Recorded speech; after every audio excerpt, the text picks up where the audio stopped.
The following is an Outdoor Channel original production.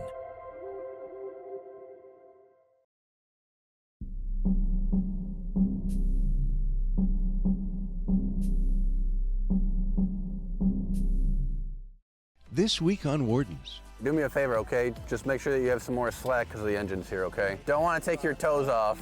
Michigan conservation officers in District 9 monitor people who are enjoying time on the water during summertime in the state. Where are you guys coming from? Our house.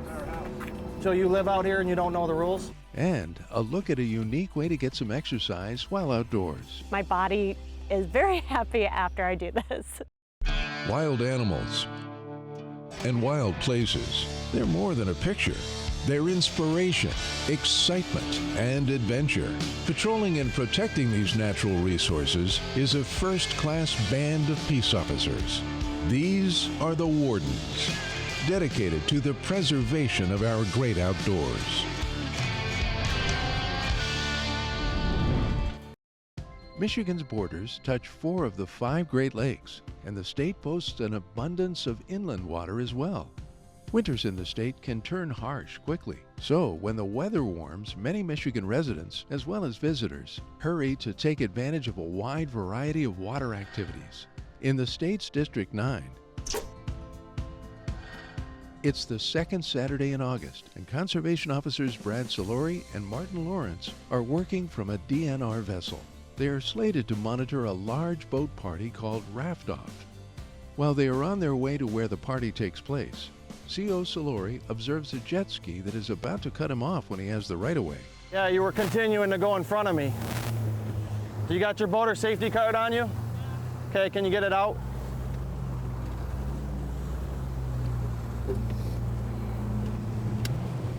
Ray! Conservation Officer Ray Gardner is on a jet ski and assists CO Solori in checking this woman's paperwork.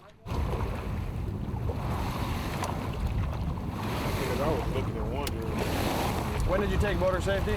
Huh? When did you take motor safety? A couple days ago. A couple days ago? Okay.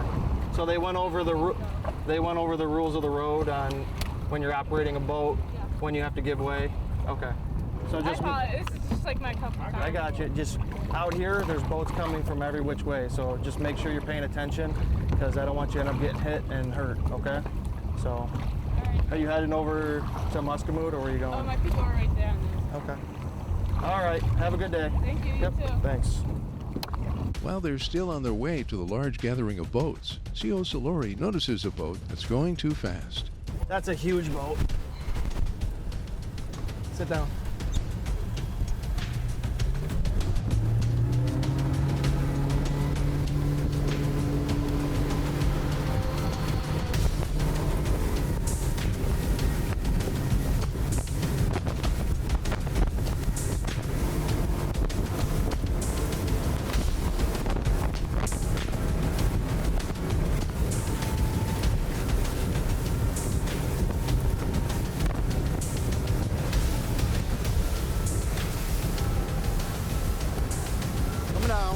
Come down, down, down, down, down.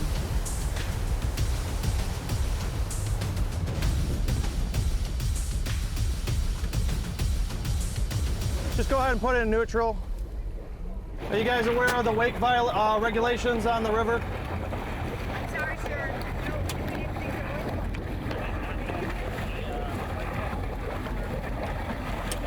You're gonna have to shut your motors off. I can't hear you. He said he thought you had to be 250 feet offshore. Okay. Do you know how far you were? 250 feet. No. You can't even operate in this stretch on plane, let alone make any wake with the size of your vessel. So, where are you guys coming from? Our house. So you live out here and you don't know the rules? Well, obviously, we're mistaken. Okay. So, if you're over 26 foot in length, you have to be 600 feet away from any dock or shoreline. 600 feet. We just bought a house on the water Okay. last summer, so we're I just gotcha. learning the ropes. Do you got your ID and registration for the vessel? Okay.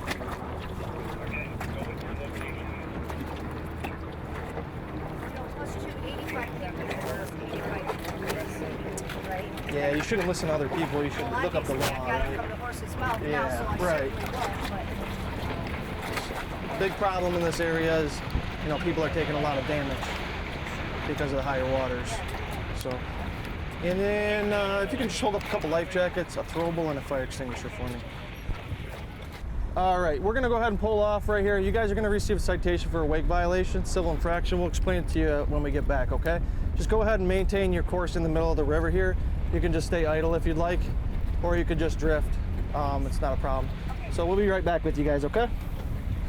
In this case, for going too fast in a slow, no-wake zone, this boater was found responsible and paid a court-ordered fine of $140. Just call the number within 3 to 10 days and they'll tell you what the fine is, okay?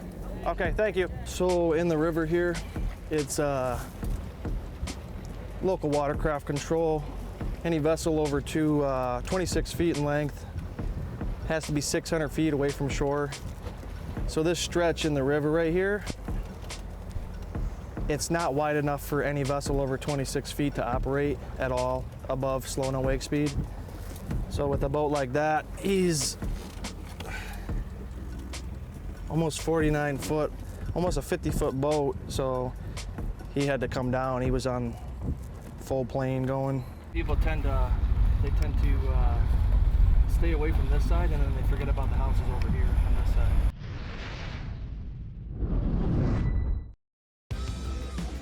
In recent years, another event in southeast Michigan has been taking place 8 days after raft-off and approximately 40 miles to the north. The Port Huron float down first started more than 40 years ago. Sergeant Seth Rohde and Conservation Officer Cody Bourgeois are working this event. Today's the 45th float down. It's an unsanctioned marine event that happens every year where individuals, they launch at the county park up here in Fort Gratiot, float down the St. Clair River down to Marysville where they exit the river.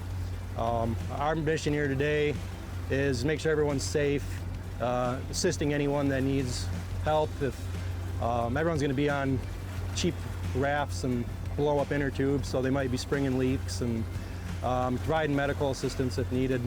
So that's kind of what we're going to be focusing on today, is just making sure everyone's able to participate safely. The St. Clair River is part of the border between the United States and Canada. Although most of the people participating in float down access the water from the U.S. side, the officers do observe some activity on the Canadian side as well. Regardless of entry point, some of the apparatus used to navigate the river does offer a bit of amusement. What do they got, a bull on that raft?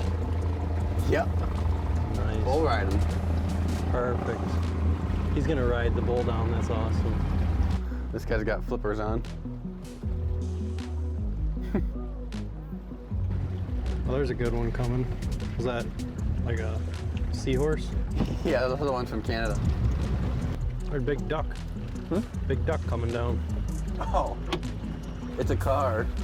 The white one is? Yeah. Nice. So we'll build a 4x8 platform and put 20 people on it. A lot of people got life jackets today, so that's good.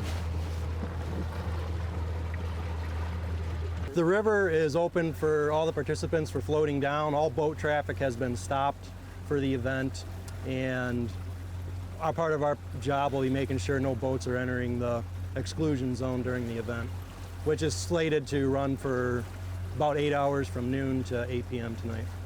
In the middle of their patrol, the officers catch some radio traffic to be on the lookout for a certain person on the water. A white male wearing a hat with a white and blue raft should be just south of Micro Park or Caller now. Yeah, he's coming in front of the Hollyhock right now. Looks like we got a boat in front of him.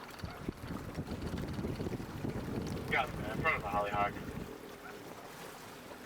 Approximately 2 hours southwest of where floatdown takes place is the Pinckney State Recreation Area. With more than 11,000 acres, visitors can enjoy a wide variety of activities. One unique offering is classes where participants perform yoga exercises. Begin to observe how long you are breathing in for and how long you are breathing out for. On stand-up paddleboards. I came here to the Pinckney Rec and I spoke with Chuck, the manager, and I said, can I do sup yoga? And he said, absolutely, fill out the forms. And I filled out the forms and the state approved it, and with Chuck's permission, and then I send over the schedule to him. He approves the schedule, and I have classes. At our state parks for the past decade or so, we've offered different exercise opportunities for what traditionally would have been an indoor type of activity like yoga or Pilates or Zumba. We're now offering in an outdoor venue. So several of our parks offer those. We have beach yogas, we have stand-up paddleboard yoga, and so it's a great opportunity for other businesses to come. We just have them fill out our typical use permit, and they can offer those classes at all of our state parks recreation areas, and it gives our visitors just another opportunity to enjoy the outdoors in a different way. Begin to notice the water beneath you.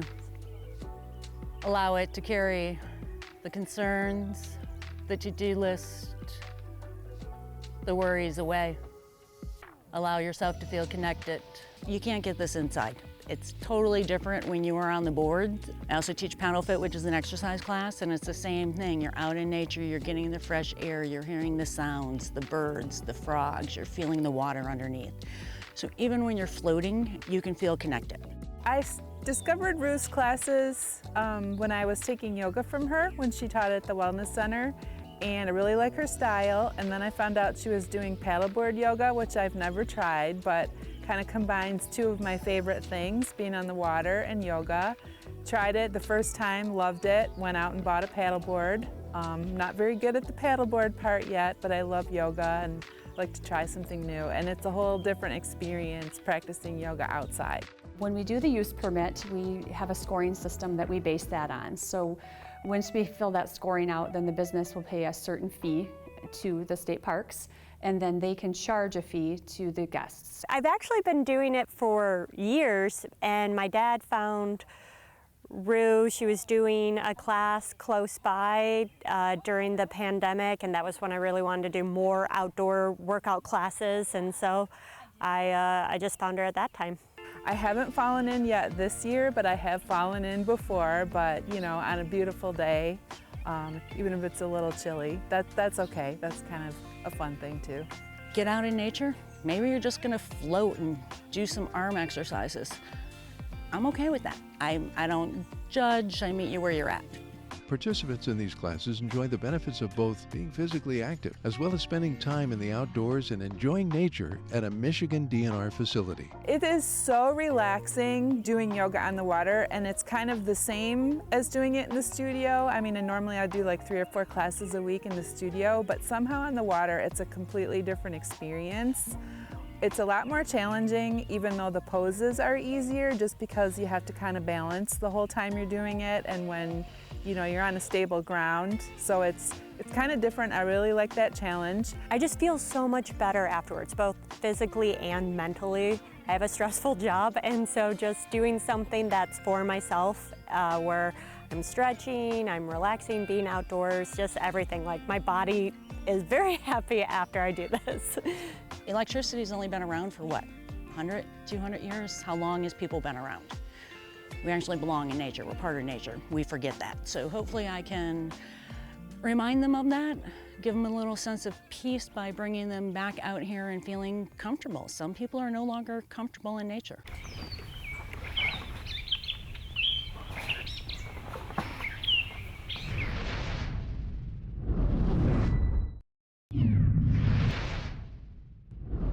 Michigan Conservation Officer Sergeant Seth Rohde and Officer Cody Bourgeois are on patrol during a water event known as Float Down. They've heard on their radios that someone may need help. White male wearing a hat with a white and blue raft. As it turns out, the radio chatter is regarding someone with whom they just spoke. You all set? Yep, all set. Okay. Great. The guy that we talked to? This is DNR 9103. We just checked on that guy a minute or 2 ago. He's floating alongside his raft. He said he's all set, no problems.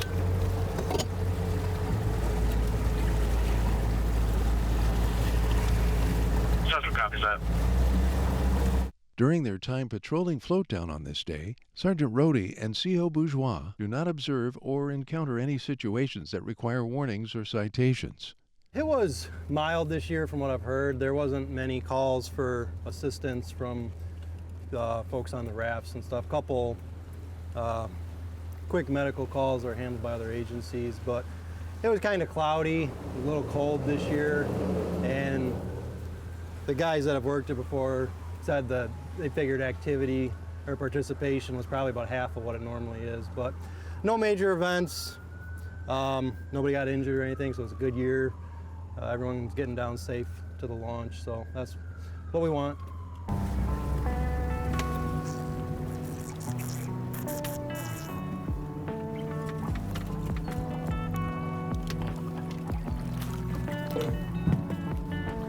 Safe for the day. Approximately 5 hours after the first flotation devices entered the water, they do assist a man on an inner tube. Did you have a good day today? Oh, it's great out here. You come by yourself? In family. Where are they at? They're right up the river. My cousin, you know, he was about 5 feet away from me, but he didn't have. I told him he had to paddle, but he ended up, you know, way up there. All right, do me a favor, okay? Just make sure that you have some more slack because the engine's here, okay? Yeah, I see that. Don't want to take I don't want to be that. Don't want to take your toes off. Thank you. Maybe we should go a little faster. Faster? You know, like let's go do a little inner tube. You know what I'm saying? Like all up and down here. Let's go to Canada, boys.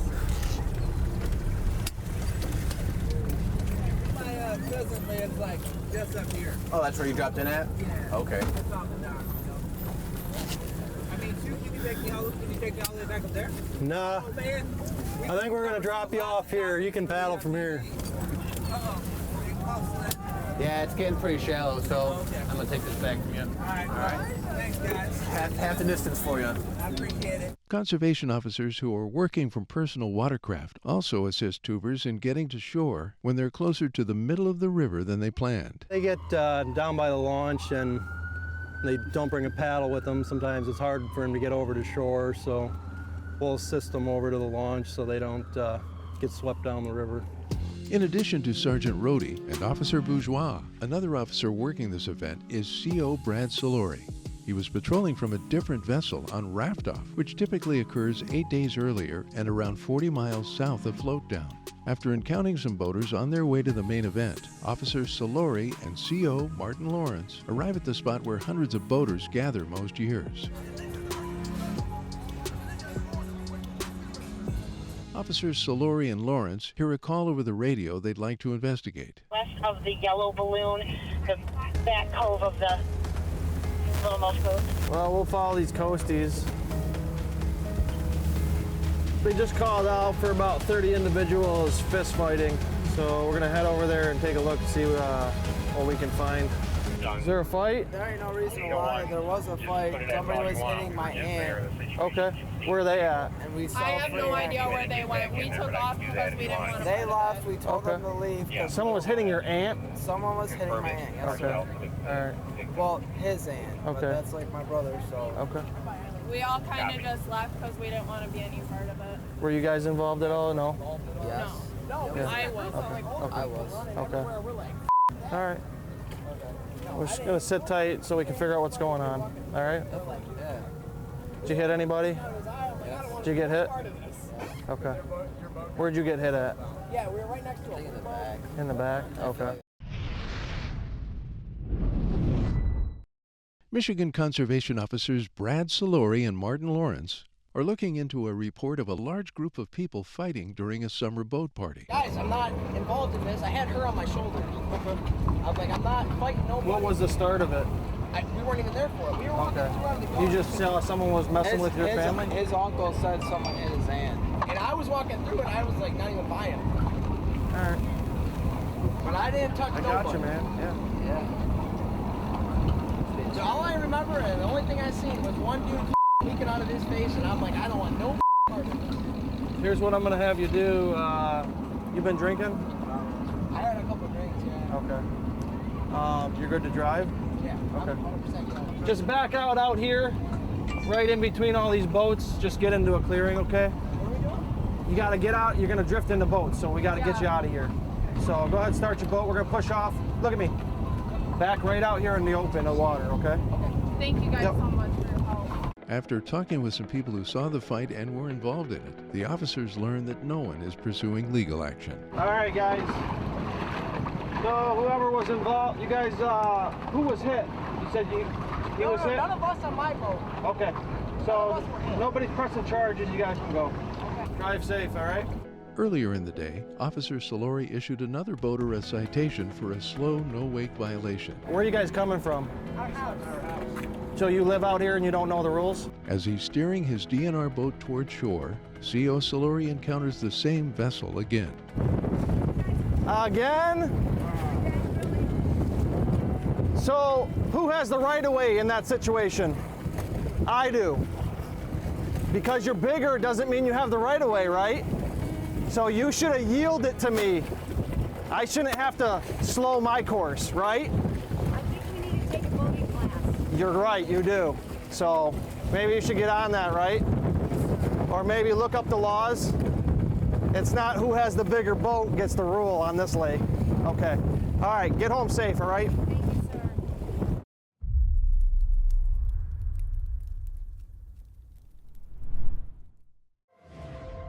The following is an Outdoor Channel original production.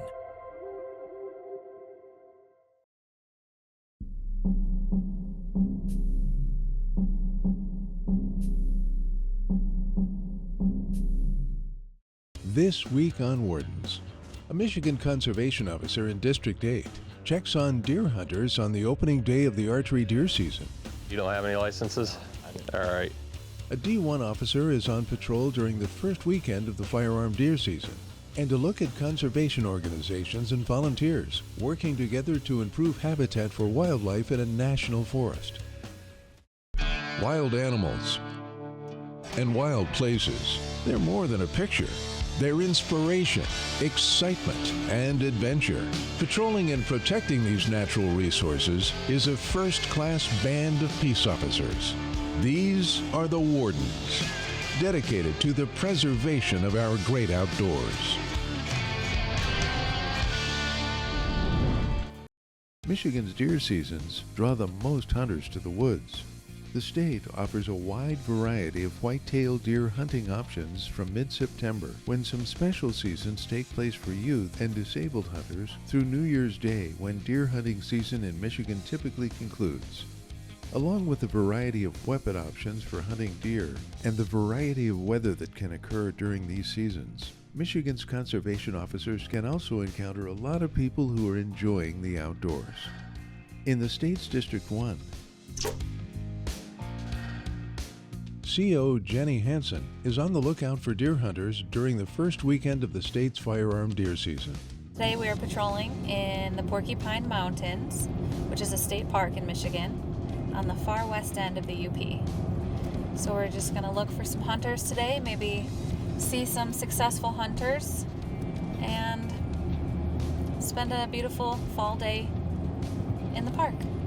Officer Hansen notices a deer hanging from a tree and stops to check it out. How's it going? That's good. Good. This your deer? No, my nephew's. Okay. I was gonna say congratulations.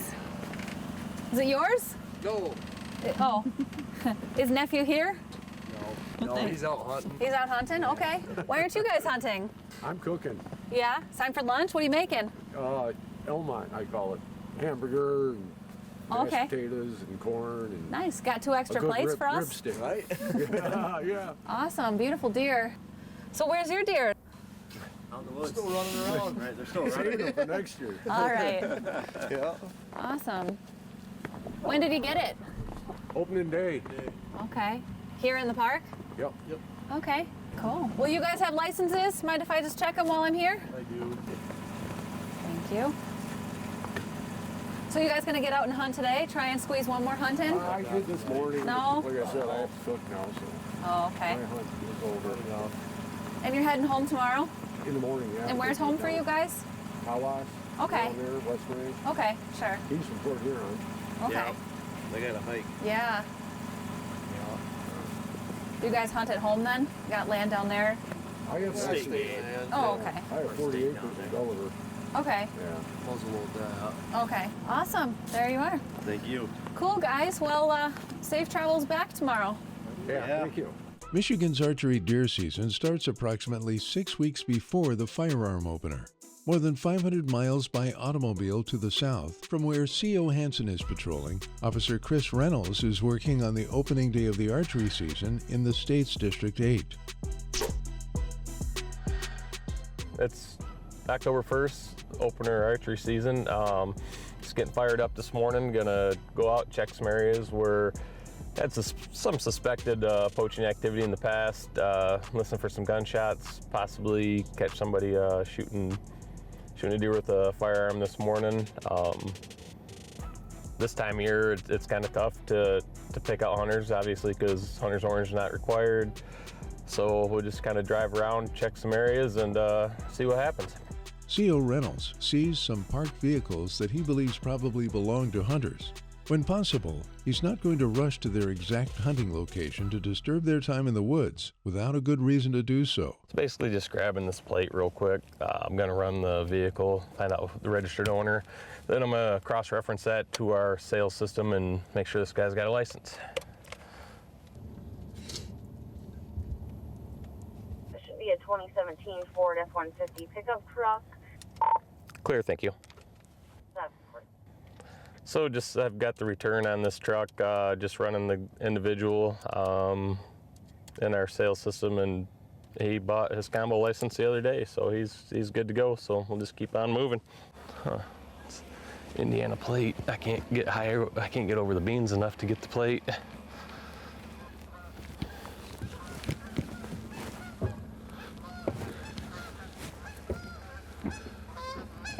Grabbing a plate or trying to find the plate on that vehicle. It's a little cool this morning, so the heat off my face and my breath kept fogging them up binoculars. I couldn't quite make out the plate. It's open in the morning. I have really no reason to go in there and walk in and maybe bust that guy's hunt up. So I'll just keep an eye on this guy later in the year and make sure he's all squared away. Officer Reynolds stops to check the license plate of a parked vehicle in an effort to find a hunting license in the state's database that corresponds to the registered owner of the vehicle.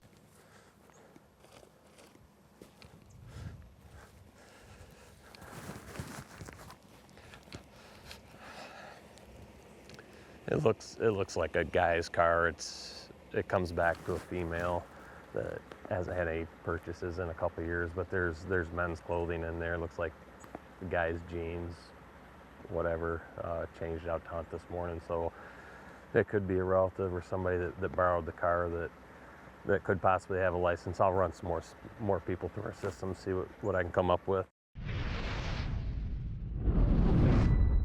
So let's talk about what we're actually going to be doing. We have about 2,300 plugs of native wildflowers, native to Michigan, that would occur in an oak pine barrens.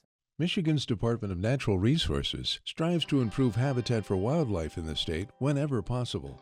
Oftentimes, the best way to do that is to work closely with other statewide and national organizations. One organization the DNR frequently teams up with is the Michigan United Conservation Clubs, or MUCC. MUCC, Michigan United Conservation Clubs, is a grassroots nonprofit organization. We're based out of Lansing, and we were founded in 1937 with the mission to unite citizens to conserve, protect, and enhance Michigan's natural resources and outdoor heritage. We are a statewide conservation nonprofit. We represent about 40,000 members across the state, including 200 rod and gun clubs, sportsmen's organizations, and individual members. It's my first time working with MUCC. I'm really impressed with their ability to recruit volunteers and get the public out here on the public land to help us. On the Ground, or OTG, is an important program through which MUCC achieves positive results by planning and executing projects to help outdoor recreational areas and the wildlife and people who utilize them. The OTG program has been in place for a decade, and its organizers wanted to make their 200th project something unique.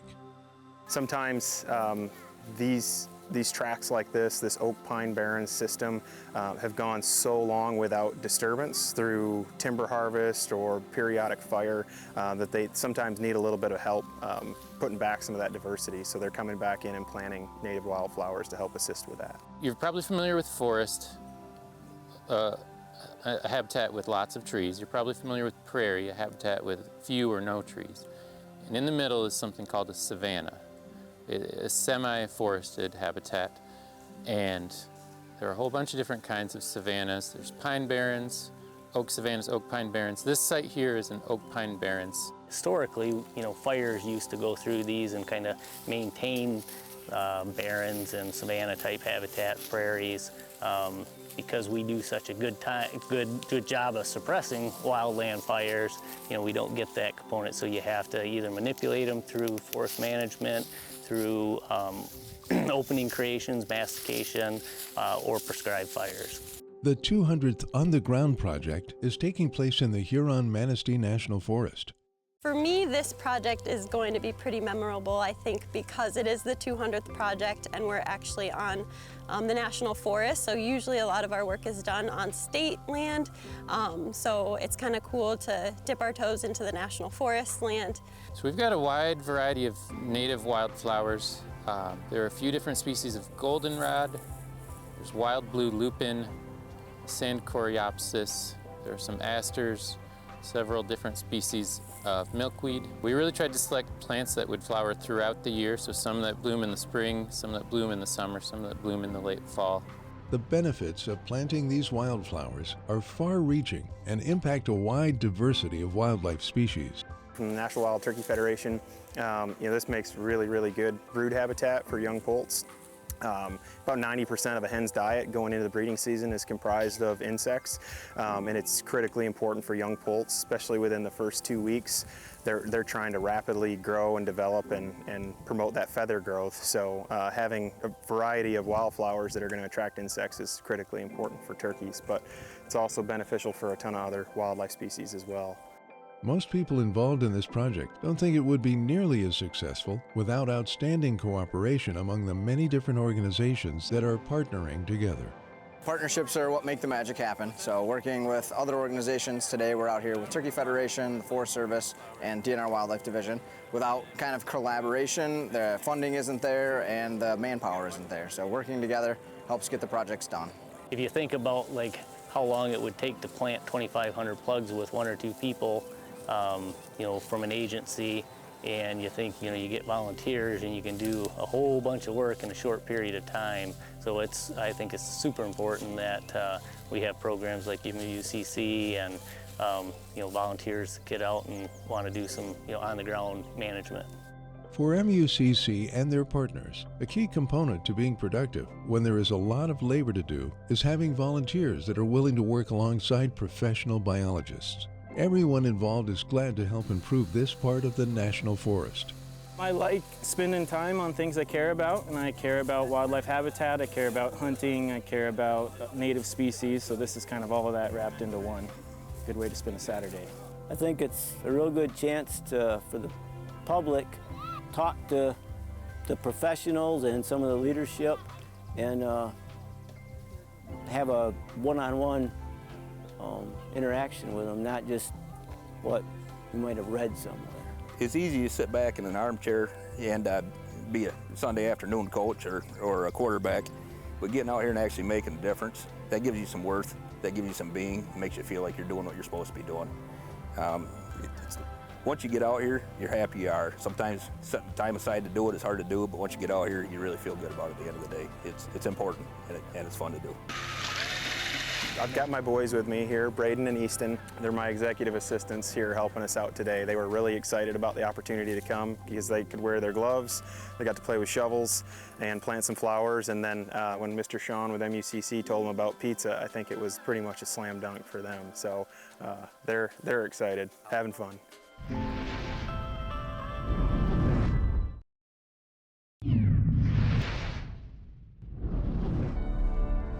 Michigan Conservation Officer Jenny Hansen is working on the first weekend of the state's firearm deer season. Although she hasn't yet observed or encountered any people or situations that require enforcement action, she continues to patrol her area to check on hunters that she sees and be prepared for whatever situation may arise. All right. Very well, thank you.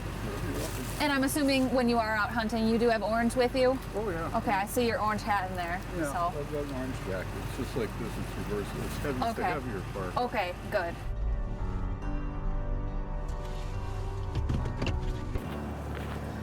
Oh, mind if I check your license? No. All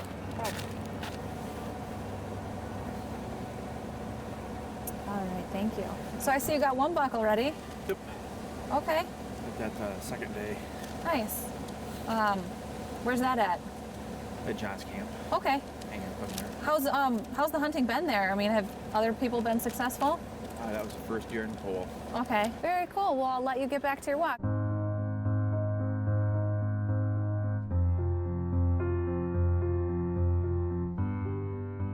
Officer Chris Reynolds is patrolling on the first day of Michigan's archery deer season. He's spotted a parked vehicle adjacent to some hunting grounds. Upon running the license plate, he cannot identify a licensed hunter who is likely related to the registered owner of the car. When someone emerges from the woods, CO Reynolds approaches him. How's it going today? State Conservation Officer. Have any luck out there this morning? Well, check your licenses real quick and At the house up there. I just come back. All right, where you live? Down on group. All right, what's your name? All right. Do you have licenses? I was getting ready to go get them. I just went out. You don't have any licenses? No, I didn't. All right. Do you have your driver's license on you? Yeah. Here, you got the arrow sticking into your backpack. Is there a broadhead on that? Yes, sir. Do you want me to grab it or? I don't want you to back into your car and. You can grab it. All right. I'm just gonna pull it out real quick. All right. We'll set it on your tailgate here. You got some blood on your hand. What? Yeah. On your thumb. Did you shoot one? No. All right. My mom's actually right up there in that house if you want to. All right. Sounds good. How old are you? 17. 17? All right. So, have you ever bought any hunting licenses in the past? All right, sounds good. So, you got any other weapons on you, anything else? All right, so just leave this here real quick. I'm gonna run you real quick and just hang tight, all right? He doesn't have any licenses. He's 17. I'll do some checking, run him real quick. See if he's bought licenses in the past. He's got some blood on his hand. He claims he cut himself. I'm not sure. He may have shot a deer, but I'll question him a little more here in a little bit. You have your ID on you, because obviously at 17 he's still a minor. I could petition him in court for charges on this. I'm not going to. Okay. But I'm just going to document everything and cut him a break.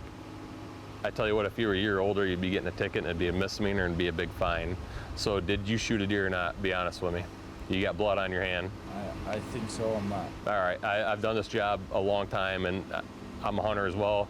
Hunters on open morning have blood on their hand. If you got a deer down back there, things might change because what'd you shoot? I took a shot at a goat. All right. So basically, he lied to me when I came up to him to first check him. He obviously doesn't have any licenses. I did see blood on his hand. He said he cut himself. I knew it wasn't true. I went back and questioned him in front of his mother. His mother gave me permission to question him. He's only 17. He did shoot a deer this morning. He does not have any licenses. We're gonna go back and see if we can't recover this deer with him real quick. The mother has given us full consent to go back on the property, so we're gonna get off the road here and go back and see if we got this deer. Michigan Conservation Officer Chris Reynolds is working on the opening day of the state's archery deer season. He's encountered a hunter who does not have a hunting license and has admitted to shooting an arrow at a deer. All right, I'll just follow you. CO Reynolds follows this hunter into the woods so that they can try to locate the deer. So why didn't you buy a license, man? Didn't have time. You think she's dead? I don't know. That's my first time That's a really bow hunter. Yeah, you got pretty good blood. So is that where you found it? Yeah. That's where it was sitting? Did you stick it in the ground? I stuck it straight up so I could see it, but all right. That's the exact spot it was. All right.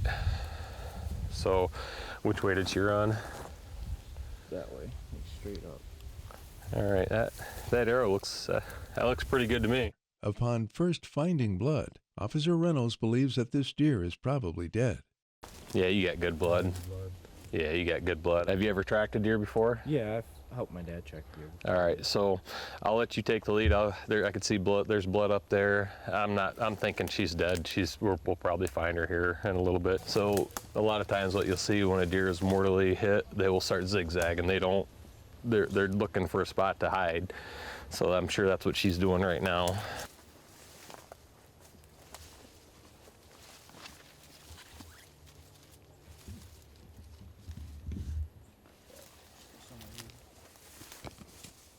You got more? Yeah, all right. There. Yeah, right there too. Yep. Right there, she hit that tree. She hit that tree up there. See it?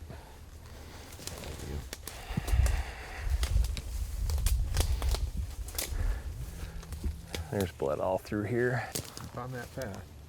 Yep, just keep following that blood. All right, so your mother, did she know you were out hunting this morning?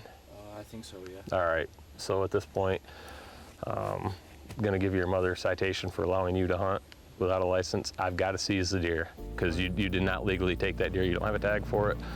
So that's what we'll do, okay? So that's what's got to happen. If a deer wasn't involved, then I would have just given you a warning personally and then went on my way, all right? This hunter tells Officer Reynolds that he has never field dressed a deer. In this case, for allowing her son, who is a minor, to hunt without a license, this woman pled guilty and paid a court-ordered fine of $230. Next year at this time, if this was next year, okay, you could get in a lot of trouble for what happened today, okay? So I've got young kids. I got kids that are just a couple years older than you, so don't do it again, all right? Think about it. Talk to your mom about it. Talk to your uncle about it, or uncle, grandpa. Yeah, talk to your grandpa about it, all right? Do the right things, because next year things get serious, okay? All right? Mom can't do anything next year. Yep. So, all right, well, it's nice to meet you. Nice to meet you too. Make sure you do the right things, and next year, I'm not gonna help you get your deer. It's on you.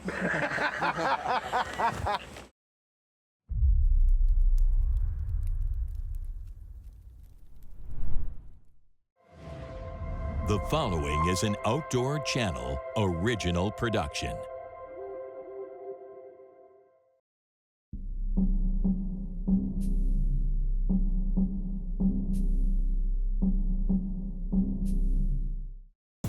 This week on Wardens, Michigan conservation officers in District 3 and 5 monitor operators of off-road vehicles during a busy holiday weekend. Put some thought into it, man. What is your deal? Why do you have an attitude? What are you so upset about? And to walk with foresters through some state land to offer tips to landowners on how to better manage their privately owned acreage. Wild animals and wild places, they're more than a picture. They're inspiration, excitement, and adventure. Patrolling and protecting these natural resources is a first-class band of peace officers. These are the Wardens, dedicated to the preservation of our great outdoors. The state of Michigan's public off-road vehicle system offers thousands of miles of trail and route riding opportunities. Michigan's conservation officers play an important role in ensuring that ORV recreational opportunities are available for safe and responsible users.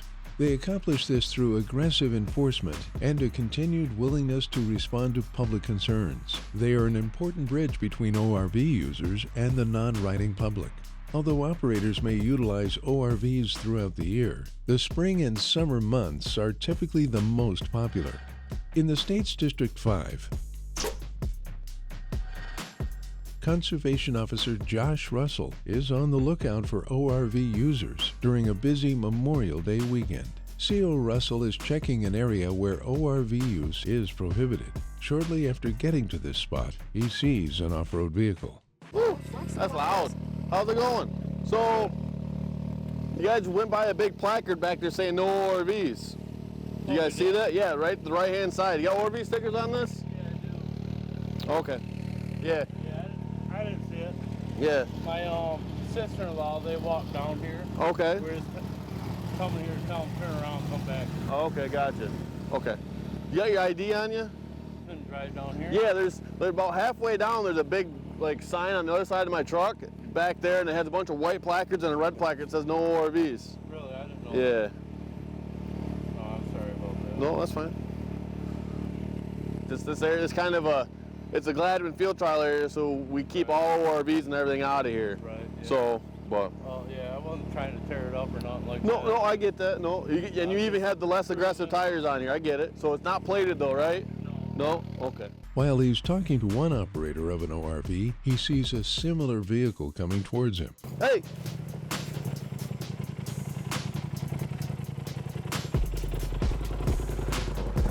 I didn't see the plate. You gotta have those lights off though. Okay, anytime you're on county roads. I live right there on the corner. Okay, yeah. My sister-in-law and my two nephews are walking. Okay, that's fine. Picking them up for my wife's home. Yeah, that's fine. You have to make sure you turn them back lights off, all right? All right, appreciate it. All right, not a problem. Since the vehicle has a license plate, it's permitted to drive here.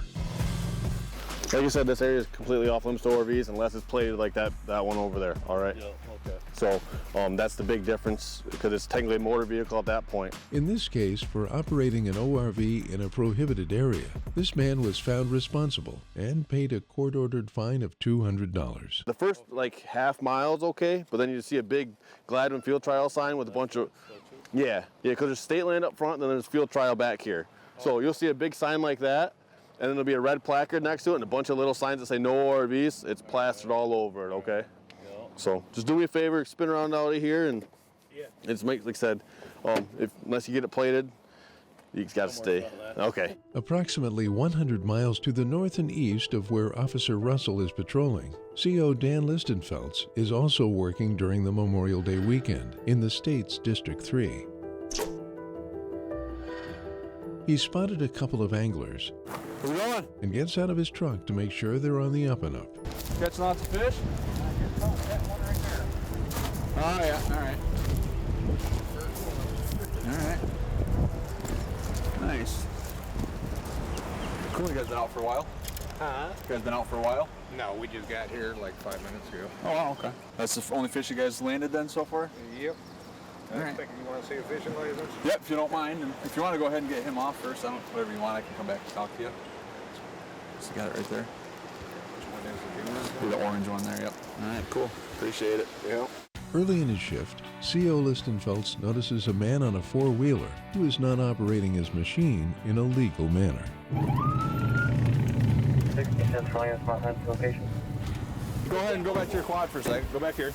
I'll come to you. Okay, you're trying to what? I was going home. I got a kayak coming. Okay. That's the reason why I was going like I was. So fast down the road? That's why you're going so fast? Yeah, because I yeah. Okay. Go ahead and sit back. All right. Go ahead and sit back on your quad. Okay. Yeah. Okay. Do you know the laws of riding these on the roadways at all? I know you should because I pass you all the time doing it the right way. Yeah. It's 25 miles an hour. Yeah. Right where you're at right now, on the shoulder of the road. You can't be going down the middle of the road. You're going down the complete middle of the road right there, back there when I passed, and you were hauling. You were going really fast. Yeah, that's because I got a canoe coming. All right. Do you have your driver's license on you? I don't have a driver's license. Are you suspended? No. You just have no driver's license? Yeah, because of my eyes. Okay. All right, stand by. I'm going to grab a notebook, okay? In this case, for not wearing eye protection on an ORV when it's required, this man was found responsible and paid a court-ordered fine of $100. I know that you know the ORV laws, okay? You even admitted that when I stopped you, okay? So, almost every single time riding down the middle of the road or like speeding like that is going to get you a ticket for one of those, okay? But I gave you warnings on both of those, okay? I did write you a ticket for not having eye protection, okay? That is like way down here on the offenses that I could write you for, okay? I left him at the fairgrounds. Okay. Well, that might be good because if you did have them, you'd probably be getting a ticket for one of the other things instead. So, all right. The Allegan State Game Area is the largest state game area in the state of Michigan. At 50,000 acres, it's significantly larger than most other state game areas in the Great Lakes state. Historically, the majority of the Allegan State Game Area is made up of oak and pine barrens. In an effort to assist private landowners in improving the quality of their acreage, an event called Walk with a Forester was held at the Allegan State Game Area to share information and resources. We were approached by Ben Savoy, who is a district forester for Berry Conservation District, and they have this white oak initiative and they need places to go for tours, so they reached out to us and asked if we'd be willing to host Allegan State Game Area as a tour site for the White Oak Initiative, and then come along and be able to be speakers on the tour. The White Oak Initiative is a national group that came together in response to low regeneration of white oak species. White oaks being very important to the cooperage industry in Kentucky, where this foundation really came up from grassroots level. Basically, they're seeing that there wasn't enough white oak to help sustain the industry's use of it. And oak savanna is a rare natural community. This is one of the better ones in the state, based on the wildflower native savanna species that grow, the herbaceous species that grow in the understory. One aim of many of the foresters in southwest Michigan is to assist people in getting more white oak trees on their properties. If you were to look at a cover type map of Allegan State Game Area, it's going to be mostly oak. It's not just in Kentucky or like the southeast, it's also across America that we're seeing this problem, that there's not enough regeneration of oaks to sustain their use and to have oaks into the future. I think current projections are at like 20, 30 years, and then they'll be completely unsustainable. So it's a urgent problem, something that when you think about 20, 30 years, it seems so far away, but it's actually something that we can have a great impact on now. When you drive through here, if you saw on the drive, there's a lot of oaks. We have a lot of white oaks, and we do a lot of management for those species to benefit wildlife, because our primary objective is to benefit wildlife and for hunting purposes out here. I would love for them to, have this event be the first step towards getting a management plan for their property, something that inspires them to do something long-term with their forest and kind of have that long-term view of what are they going to be doing with their property, what are the current conditions of it right now, so how can we help reach that better future. For the organizers of this forest walk, they were surprised by the number of people that took part in this event. We had a meeting last week with Ben, just organizing kind of a pre-meeting to say, make sure we're on base, go over the agenda, and he had mentioned that 4 or 5 people had signed up. And then I guess we put out a press release for the DNR. And whether it was that or whatever, we end up with 40 to 50 attendees, so that's great. The more opportunity we have to interact with people, it's a huge engagement opportunity, really, because we don't typically see 40 to 50 people in an event, so it's pretty awesome.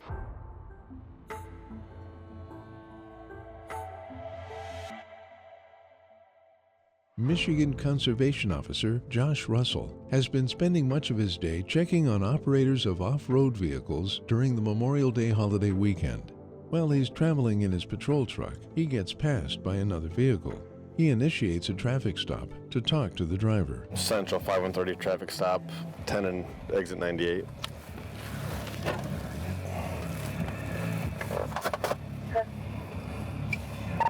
Be a black Toyota Camry. How's it going? Hello, sir. Where are we headed to today? We're going to the Sleeping Bear Dunes. Sleeping Bear Dunes? Okay. You know this is only 75 through here, right? No, I was just doing a overtake, so that's why. I know I was like a bit speeding. I was just doing an overtake, that's why. Overtake? What do you mean? There was a car going to the next lane. I was just doing an overtake. Well, you passed me. Oh. Yeah, you passed me, so you're going what, 90 plus?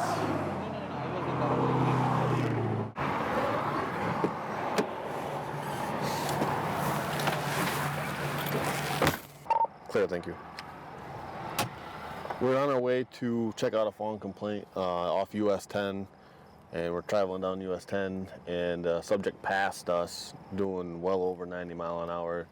Once they saw who we were, they finally pulled over, and we initiated a traffic stop, see what was going on and why they're in such a hurry.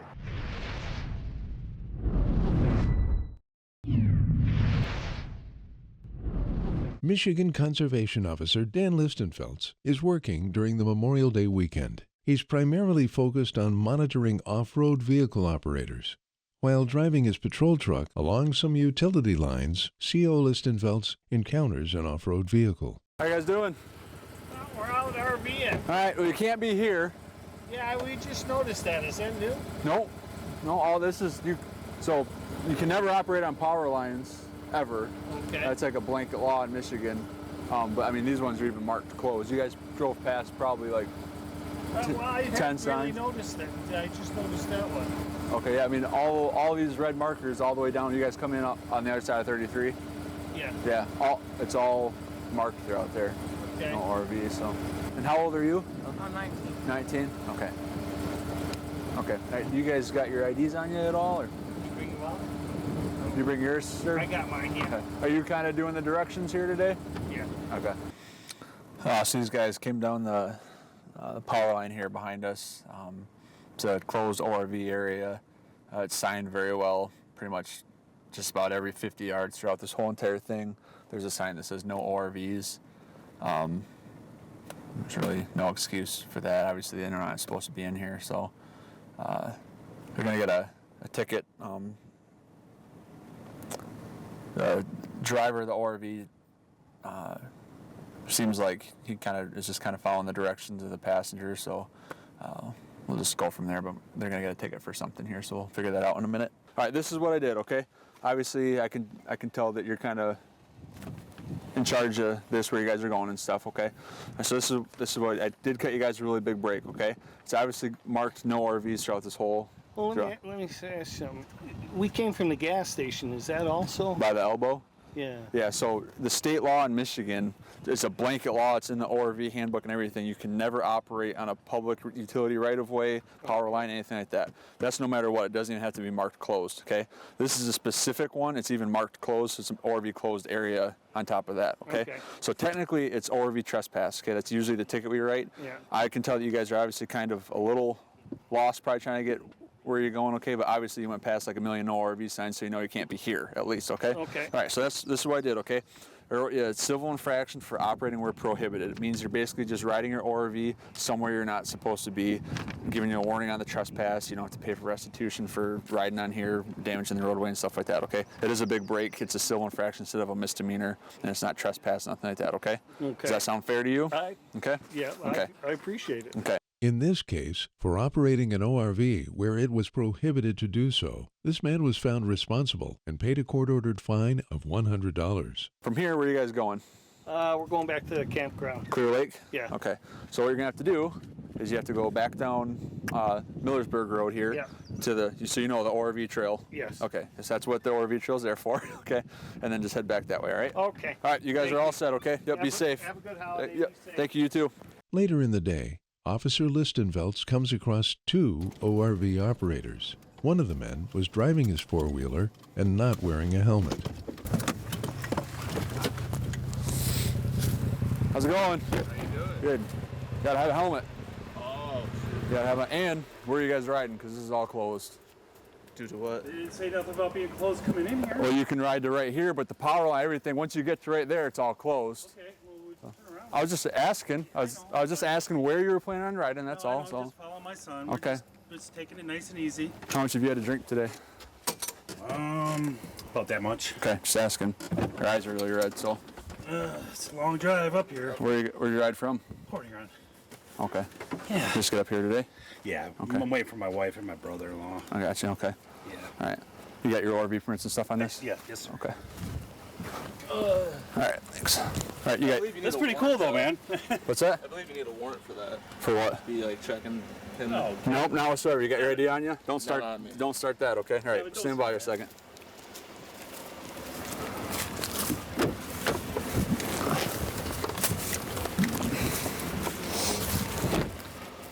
What's your first name? Since this man does not have any identification on him, What's your name? Officer Listenfelds. What's your middle name? CO Listenfelds asks for the correct spelling for some of his pertinent information. Put some thought into it, man. What is your deal? Why do you have an attitude? What are you so upset about? Why do you need me to spell it for you? I don't know how to spell. Never heard of that before. Okay. So. Either way, I don't understand why you have such an attitude. There's no need to have an attitude. I'm being cool with you guys right now, okay? I know. I'm just telling you, man. You just. Well, you tell me to put some thought into it when I ask you how to spell something. That's not a common word you spell, okay? Don't start going down this road or this isn't going to end very well, all right? Michigan Conservation Officer Josh Russell has pulled over an operator of a motor vehicle. This driver passed CO Russell while they were both driving on a busy highway. So here's the deal, okay? We're going a little fast, right? I understand you're trying to get you're trying to go on vacation, trying to enjoy yourself, right? But it looks bad when you pass a cop, doesn't it? I did issue a citation for speeding, but I didn't put any speed to it, all right? It simply violate basic speed law, which means you're going over the posted speed, which will be lower on fines and lower on the point side, okay? In this case, for violating basic speed law, this man was found responsible and paid a court-ordered fine of $120. Make sure you call that phone number within 14 days and take care of it. It's out of the Isabella Court, all right? Okay, so, yeah, okay. All right, you understand? Okay. You.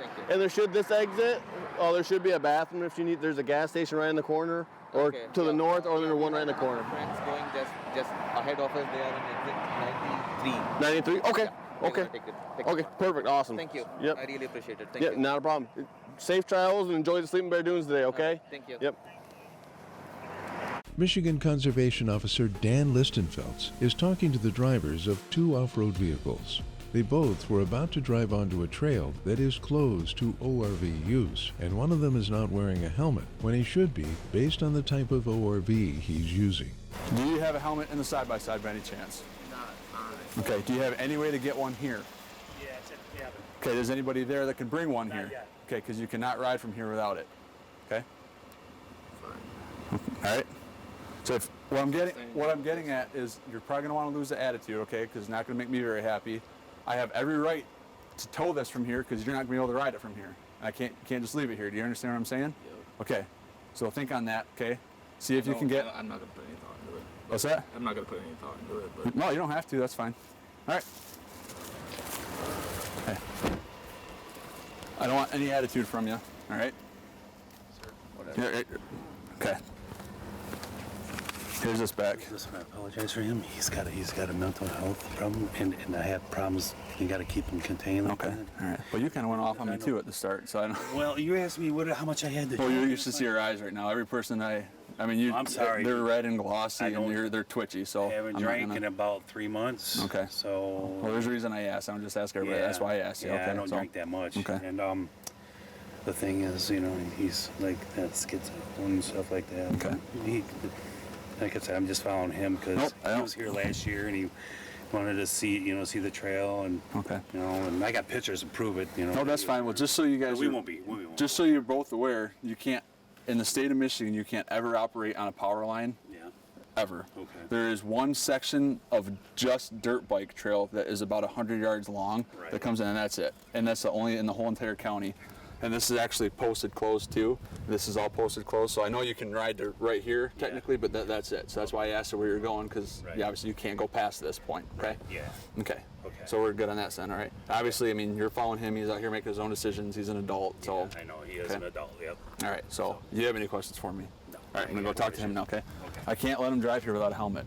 I will leave and go get it, and he can sit right If he sits here, pull the keys from it, do whatever you gotta do, and I'm not gonna tow it. Okay. Okay. Normally in this situation with an attitude like that, I'll tow it. But I wanted to talk to you first. Nope, that's fair. I appreciate that. So.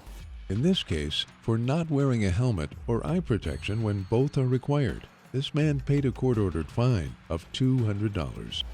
I'm gonna go back and get a helmet, and we will be good. Okay. We're all set.